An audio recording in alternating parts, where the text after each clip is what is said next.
And our eyewitness this morning is someone many of you have known for some years, and that is Jill Congdon. So Jill, just come right on up here.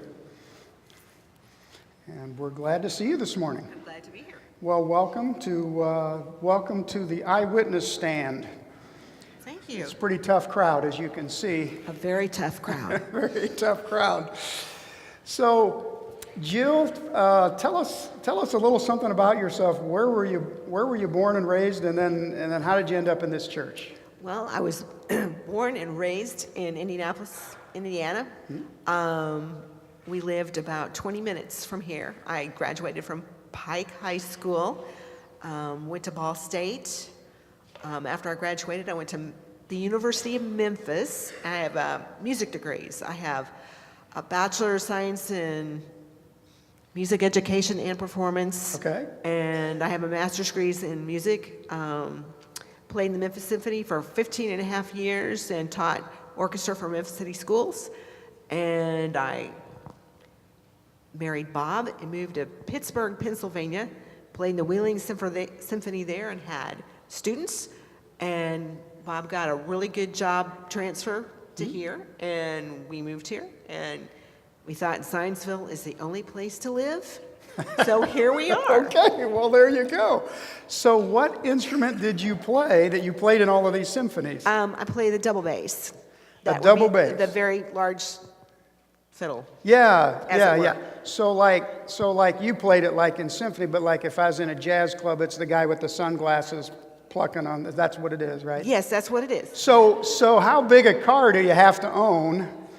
Oh, station wagon, of course. Of course. Okay. Well, that's great. Although I did play in the Fort Wayne Philharmonic my senior year of college, and another bass player and I drove back and forth in a Volkswagen Rabbit with 2 basses and 2 bass tools. Oh my goodness! It fits. It works. It works. It's More amazing. comfortable in a station wagon. So tell us about your family. We have 2 daughters. My husband, Bob, and I have 2 daughters. Emma is a sophomore at Loyola University of Chicago. She is currently at their sister campus in Rome. Oh my goodness. It costs just the same, Mom. She really said that to me. She did. And she believed it, didn't she? She believed it. Yeah. And we have a junior in high school at Zionsville High School. She is an English journalist kind of nerd. Mm-hmm. She loves reading and she writes really well. Yeah. And Bob is an application engineer for Eaton Electrical. Okay. A lot of us don't know what that means, but we probably don't have time to understand. That's okay. Yeah. I don't understand what it means. So you direct our handbell choir. All the years that I've been here, you have led the handbell choir. Tell us a little bit about why that ministry has been meaningful to you.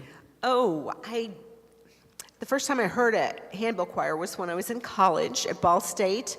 Every Monday, there was a 1-hour recital that we had to attend, and it gave the faculty, students, and other people in the community the opportunity to play.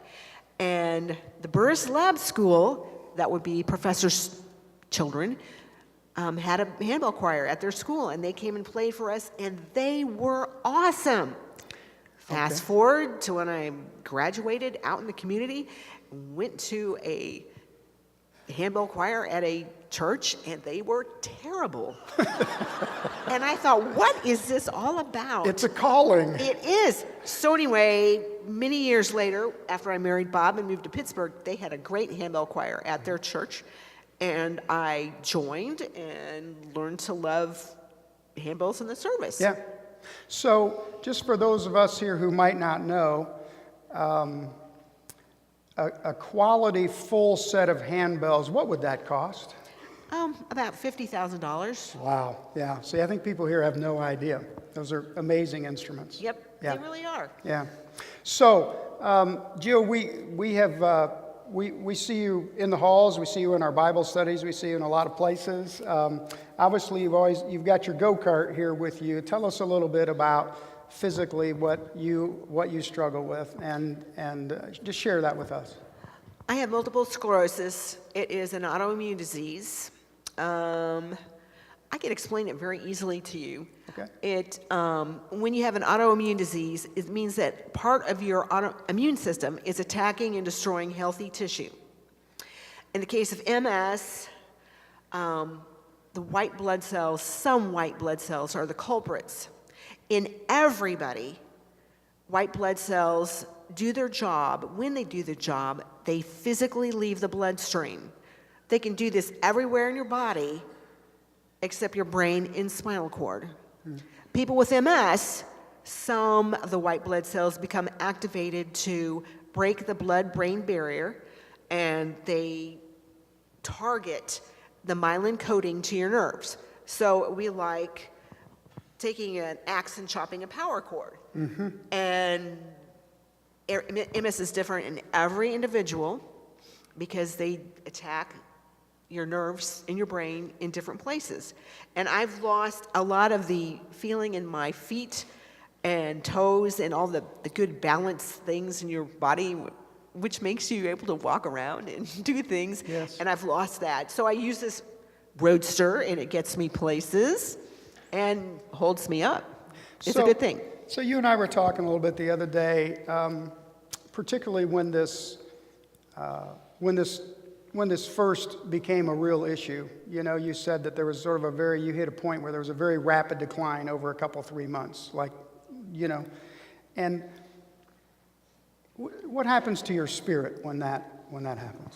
Oh, I was very discouraged. You go from being able to walk down the hall, this long corridor, you can't believe how long this corridor is. And then to have to go from a cane to this in a very short amount of time was devastating. Yeah, yeah. How did you work all that out with God and with your faith and with your friends in your faith? Well, church has been in my life kind of a grounding point. I can't remember ever not going to church. And so my Bible study and the bell choir, they're very supportive of me, and I love them. Yeah. It's great. Yeah. This is a good place to be. It is a good place to be. It's